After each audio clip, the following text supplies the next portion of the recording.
Y'all, so at this point, I give up. My face is sweating, and I live in Jamaica, and I'm just not going to be able to combat the fact that I am in the climate I am in. So, you're going to take this ride with me with a sweaty face girl. So, the mission for today is to show you how to use Notion Calendar with Notion. It's a really important part of your whole productivity Notion Inc. ecosystem because you are only as productive as your ability to make time to execute on your plans. Like all these plans are incredible, but you have to make time for it within your schedule. So, what Notion Calendar does is it allows you to overlay your tasks, any database really that has a date property on top of the schedule you have for either your Apple or your Google Calendar. Now, Outlook is on the roadmap.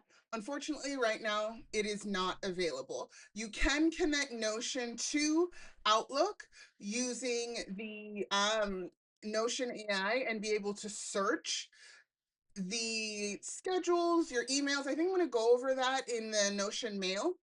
But at this stage, what we really want to focus on is Notion Calendar. And for those who are able to participate, I think you're going to get a lot out of this. So, how do you find it? If it is not already apparent on your sidebar or your control panel, as I like to call it, you can enable this section called Notion apps by hovering over any of the other sections you have unhidden, and then go to customize sidebar and then click on the eye to unhide and see the Notion app section, then you can go ahead and click on the Notion calendar. And I have the Notion calendar desktop app. If you're struggling in any way to access it on Windows, go ahead and use the Notion Calendar web app. For some reason, the Notion Calendar web app is just a better experience on some devices, including your iPad, including your some Windows machines. I have an older Windows machine that did not enjoy Notion Calendar, but the web app worked perfectly fine. So it popped up on the Notion Calendar desktop app on my Mac. But moving forward, we're gonna go ahead and show you how to add a de- uh, database to the Notion Calendar.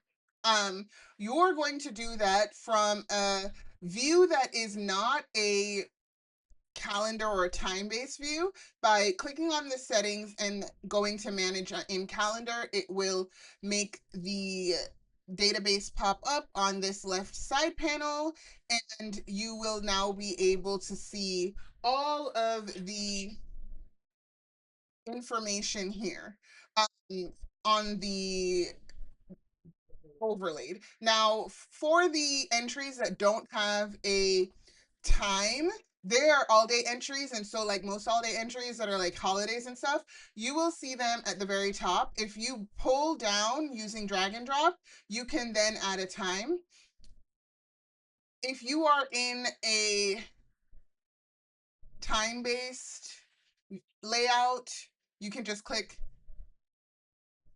manage in Notion Calendar. You'll notice that the views that you've set up in Notion will also pop up here. So it will honor any filters you have, etc. When we are, so let's just go ahead and remove from the view list and remove because note that all of these are for note that all of these are the entries for this week, right? So the it's already pre-filtered. Note that also you have the cards for each of them, so you can go ahead and knock stuff off. And if you want to adjust the settings so that you only see the ones that are incomplete, you can adjust the settings up here. This toggle um, is the settings for many databases, for all databases in Notion, right? This is the settings for the database. This is the settings for the view, and you can change the color. So if gray is not visually working for you, you can just change the color. And now you can see these are the incomplete or not started items. If you put it on in progress, get noiseless fan, you'll see that this shows a time icon instead. And so approval, boom, it'll highlight the one we're talking about. And then that you'll see a checkbox come up if you don't filter out the ones that have been complete. So let's go ahead and come on, kid. There you go. So I also, let me just check my notes. I also want to show you how to add your conferencing software. So you can make events directly from here. You can just like you would on Google Calendar, highlight the time and then add in the participants. I don't want to share any identifiable information for any of my clients on here, so I won't do that. And then add your conferencing software.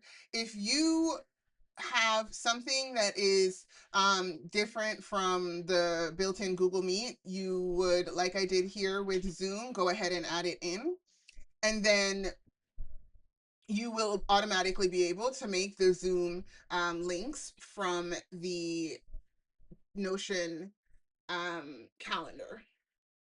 You can also add more accounts. So right here, go ahead, sign in, and add more accounts. Like I said, it allows you to add Apple and Google accounts, and it could be Google Workspace or the regular free Gmail email addresses.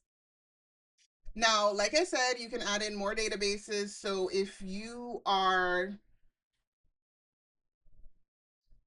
managing your social media planner, this is another database I created and added. You can just click on manage in calendar and you'll see the two. So if you're doing a get ready with me like I did the other day, you'll see that pop up separately. And this is red, which is not contrasting enough from the orange. So we're going to go with purple.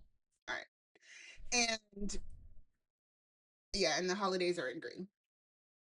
Now, that is just the regular setup. The next thing I want to share is that this is actually way more powerful than just your calendar. You can also do scheduling, and Google charges you extra for booking links. And you don't have to pay for Calendly or TidyCal or anything else. You can just go ahead and make either a one-off or a recurring scheduling link. So the difference is that a one-off link is a link that you send to somebody to book the time with you, and then the time opens up for everyone else. The workflow for that is that you can click on the times you want to send over to somebody, boom boom, and then the conferencing software, if it's going to be a phone call, and then you want to toggle on avoid conflicts. So then when that person clicks on this link that you're going to send them in the email, then what they're going to see is the availability based on that time. It is based off of the time when you created the scheduling link. Okay. So if we are going to show you that in Notion,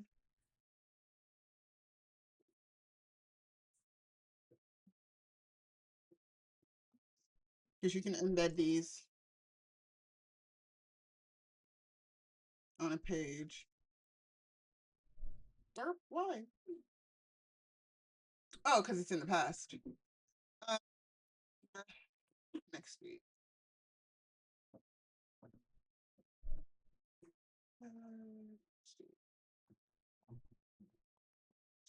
Okay. And then we're going to click on that, and then we're going to go back to Notion. We're going to embed it again. Yeah, There we go. And this is it in this kind of responsive view. If you were on your phone, you'd see it more linearly, but if you were to view it on a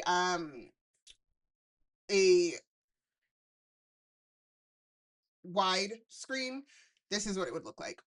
Just a regular booking page. You can add information and details on your meeting in the edit. So you would just go ahead and change the any details to show right here. You can put links, whatever makes sense. And then people would be able to schedule based on your real time. Once they've made that time, the link will go away. So let me then show you the recurring link. So if you have office hours, you can make a recurring link that will work much the same.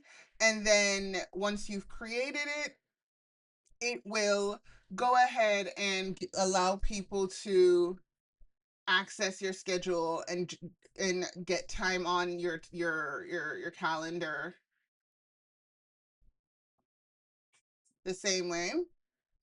And this is free at no extra cost for Notion users. So super, super helpful stuff. Note that if you want to make notifications for your attendees, you would actually go ahead and make that on your Google settings. So you would go in and you would change the settings to automatically send notice. So you can change the booking windows or so that people can't go too far in terms of the recurring links.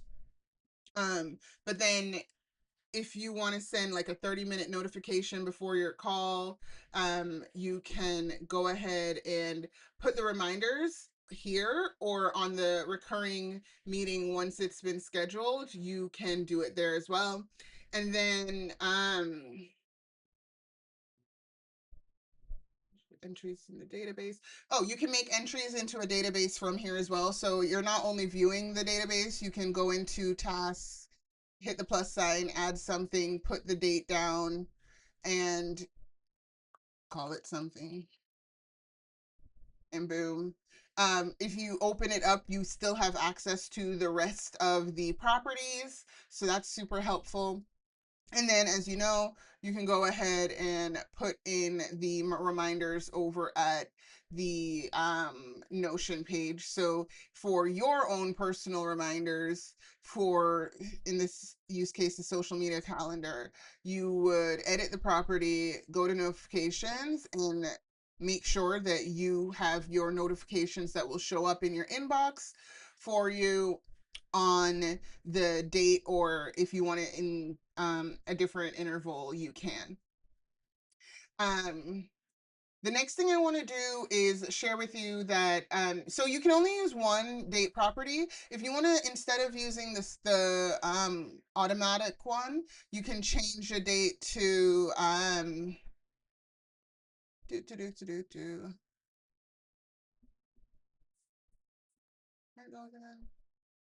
Nope.